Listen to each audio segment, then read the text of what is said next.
Hi students, ఎలా ఉన్నారు? AP government వాళ్ళు board of secondary education SSC public examinations 2025-26కి సంబంధించి బ్లూ ప్రింట్స్ మరియు మోడల్ పేపర్స్ అన్ని సబ్జెక్ట్స్కి రిలీజ్ చేయడం జరిగింది. ఈరోజు మనం physical science first chapter chemical reactions and equations సంబంధించి మనకి బ్లూ ప్రింట్లో 9 మార్క్స్ కేటాయించడం జరిగింది. ఒక 8 మార్క్స్ క్వశ్చను, ఒక 1 మార్క్ క్వశ్చను ఈ చాప్టర్ నుంచి రావడం జరుగుతుంది. మనకి బ్లూ ప్రింట్లో ఇచ్చినటువంటి ఒక క్వశ్చను మోడల్ పేపర్లో కెమికల్ ఈక్వేషన్స్ని బ్యాలెన్స్ చేయమని ఒక క్వశ్చన్ ఇవ్వడం జరిగింది 8 మార్క్స్కి సంబంధించి. ఇది most expected question from first chapter. చాలా ఈజీగా మనం 8 మార్క్స్ స్కోర్ చేయవచ్చు. మోడల్ పేపర్లో ఇచ్చినటువంటి ఈ క్వశ్చన్కి ఈరోజు ఆన్సర్ చేయడానికి ప్రయత్నిస్తాం. ఫస్ట్ ఈక్వేషన్ని మనం అబ్జర్వ్ చేస్తే sodium chloride plus silver nitrate gives to silver chloride plus sodium nitrate అని ఇవ్వడం జరిగింది. NaCl plus AgNO3 gives to AgCl plus NaNO3. ఇక్కడ మనం ఎప్పుడు కూడా బ్యాలెన్స్ చేసేటప్పుడు ఈ సబ్స్క్రిప్షన్ని మార్చకూడదు. సబ్స్క్రిప్షన్గా మనం ఏ నెంబర్ని కూడా వేయకూడదు అనమాట. మనము కోఎఫిషియంట్ మాత్రం, అంటే ఇక్కడ ముందర గుణకం మాత్రమే వేయాలి. అంతేగాని ఇక్కడ సబ్స్క్రిప్షన్ మార్చడం కానీ సబ్స్క్రిప్షన్గా ఏ నెంబర్ని కూడా వేయకూడదు. ఈ రూల్ని మనం ఫాలో అవ్వాలి. ఎందుకంటే మాలిక్యూల్స్ అలాగే ఏర్పడి ఉంటుంది కాబట్టి దాన్ని మనం మార్చకూడదు. ఇక్కడ నెంబర్ మాత్రం మనం వేయచ్చు. చూద్దాం. ఇక్కడ రియాక్టెంట్స్లో ఎన్ని ఆటమ్స్ ఉన్నాయో అన్ని ఆటమ్స్ మనకి ప్రోడక్ట్స్లో కూడా ఉండాలన్నమాట.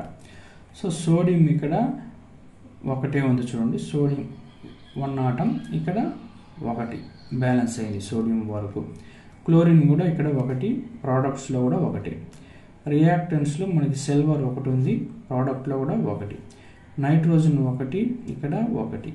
ఆక్సిజన్ 3. సో మనకి ఇచ్చిన ఈక్వేషనే బ్యాలెన్స్డ్ ఈక్వేషన్ కాబట్టి ఫస్ట్ ఈక్వేషన్ని అలాగే రాస్తే కూడా మనకి 2 మార్క్స్ స్కోర్ చేయవచ్చు. నెక్స్ట్ సెకండ్ ఈక్వేషన్ చూడండి. రియాక్టెంట్స్లో మనకి బేరియం ఎన్ని ఉంది? ఇక్కడ 1 ఉంది, ఇక్కడ ప్రోడక్ట్స్లో కూడా 1 ఉంది. క్లోరిన్ 2 ఉంది, ఇక్కడ ప్రోడక్ట్లో ఒకే ఒక క్లోరిన్ ఉంది. కాబట్టి మనం ఏం చేయాలి? ముందర 2ని పెట్టుకోవాలన్నమాట. ఇక్కడ ముందర 2 పెట్టుకోవాలి. ఇప్పుడు క్లోరిన్ ఇక్కడ 2 అయింది, ఇక్కడ కూడా 2 ఉంది. సో హైడ్రోజన్ 2 ఉంది, ఇక్కడ 2 వేయడం వల్ల ఆటోమేటిక్గా హైడ్రోజన్ కూడా 2 అయింది. సో హైడ్రోజన్ కూడా బ్యాలెన్స్ అయింది. సల్ఫర్ 1, సల్ఫర్ ఇక్కడ 1. ఆక్సిజన్ 4 ఉంది, ఆక్సిజన్ 4. సో ఇప్పుడు ఇది balanced chemical equation. Barium chloride plus sulphuric acid gives to barium sulphate plus hydrochloric acid. తర్వాత ఇది కొంచెం కష్టంగా ఉంటుంది, జాగ్రత్తగా బ్యాలెన్స్ చేయాలన్నమాట. ఇది వచ్చి లెడ్ నైట్రేట్ని వేడి చేస్తే మనకి lead oxide plus nitrogen dioxide plus oxygen release అవుతున్నది. ఇక్కడ చూడండి, లెడ్ Pb 1 ఉంది రియాక్టెంట్స్లో, ప్రోడక్ట్లో Pb 1 ఉంది. ఆక్సిజన్ పరిశీలిస్తే ఇక్కడ 3, నెక్స్ట్ మొత్తానికి 2 ఇచ్చాడు NO3కి, కాబట్టి ఆక్సిజన్కి 3 2 6 అనమాట. 6 ఆక్సిజన్స్ ఉంది ఇక్కడ. ఇక్కడైతే మనకి 1 + 2 + 2 5 ఉంది. ఆడ్ నెంబర్లో ఉంది కాబట్టి దీన్ని మనం ఈవెన్ నెంబర్గా మార్చుకోవాలి ఫస్ట్. కాబట్టి ఇక్కడ 2 పెట్టుకుంటాం. ఇప్పుడు ఆక్సిజన్ 2 2 2 6 అయింది, ఆక్సిజన్ 6 అయింది. కానీ ఇక్కడ లెడ్ చూడండి, 2 పెట్టడం వల్ల ఇక్కడ గుణకంగా లెడ్ అనేది 2 అయిపోయింది. ఇక్కడ 1 ఉంది కాబట్టి ముందర 2 పెట్టుకుంటాం. ఇప్పుడు లెడ్ అనేది బ్యాలెన్స్ అయింది. కానీ ఆక్సిజన్ మారిపోయింది చూడండి. ఇక్కడ 6 2 12 ఆక్సిజన్స్ ఉంది మనకి. ఇక్కడ రియాక్టెంట్స్లో 12 ఆక్సిజన్స్ ఉంది.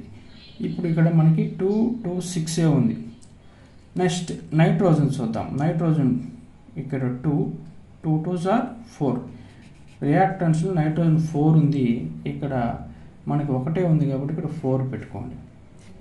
ఇప్పుడు నైట్రోజన్ బ్యాలెన్స్ అయింది, లెడ్ కూడా బ్యాలెన్స్ అయింది. ఆక్సిజన్ 1 చూద్దాం. ఆక్సిజన్ ఎన్ని చెప్పాము? 6 2 12 ఉంది ఇక్కడ. ఇక్కడ చూడండి ఆక్సిజన్ 2, ఇప్పుడు 4 2 8 ఆక్సిజన్స్ ఇక్కడ ప్లస్ 2.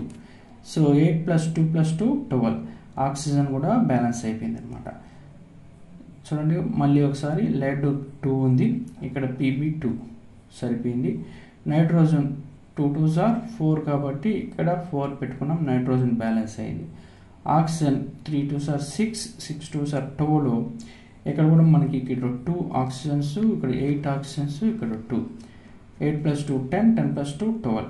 సో టోటల్గా బ్యాలెన్స్ అయింది అనమాట. నెక్స్ట్ లాస్ట్ ఈక్వేషన్ చూడండి. Ferrous plus water gives to ferrous oxide plus hydrogen release అయింది. ఇక్కడ చూడండి ఫెర్రస్ 3 ఉంది కాబట్టి ఇక్కడ ముందర 3 పెట్టుకోండి. ఫెర్రస్ బ్యాలెన్స్ అయిపోయింది. హైడ్రోజన్ 2 ఉంది ఇక్కడ 2. ఆక్సిజన్ 4 ఉంది కాబట్టి ఇక్కడ 4 పెట్టుకుంటాం. ఆక్సిజన్ బ్యాలెన్స్ అయింది. ఇప్పుడు హైడ్రోజన్ మారిపోయింది, మనకి ఎన్ని అయింది 8 అయింది. సో ఇక్కడ మనం 4 పెట్టుకుంటే హైడ్రోజన్ 8 అవుతుంది అనమాట. ఒకసారి మళ్ళీ పరిశీలించండి. ఫెర్రస్ 3, ఇక్కడ ఫెర్రస్ 3, Fe అనేది 3. హైడ్రోజన్స్ 4 2s are 8, ఇక్కడ 4 2s are 8. ఆక్సిజన్ ఏంటి 4, ఇక్కడ ఆక్సిజన్ 4. టెక్స్ట్ బుక్లో కూడా ఈ టైప్ క్వశ్చన్స్ 2 ఉంది.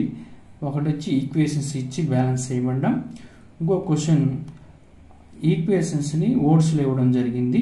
అంటే barium chloride plus sulphuric acid gives to barium sulphate plus hydrochloric acid అని మాత్రమే ఇవ్వడం జరుగుతుంది. దానికి మనం ఫార్ములాతో ఈక్వేషన్ రాసుకుని తర్వాత బ్యాలెన్స్ చేయాలి. సో టోటల్గా మనకి 2 క్వశ్చన్స్ టెక్స్ట్ బుక్లో ఉంది, అది కూడా ప్రాక్టీస్ చేయండి. ఈజీగా మనం 8 మార్క్స్ ఈ చాప్టర్ నుంచి స్కోర్ చేయవచ్చు. Okay students, all the best.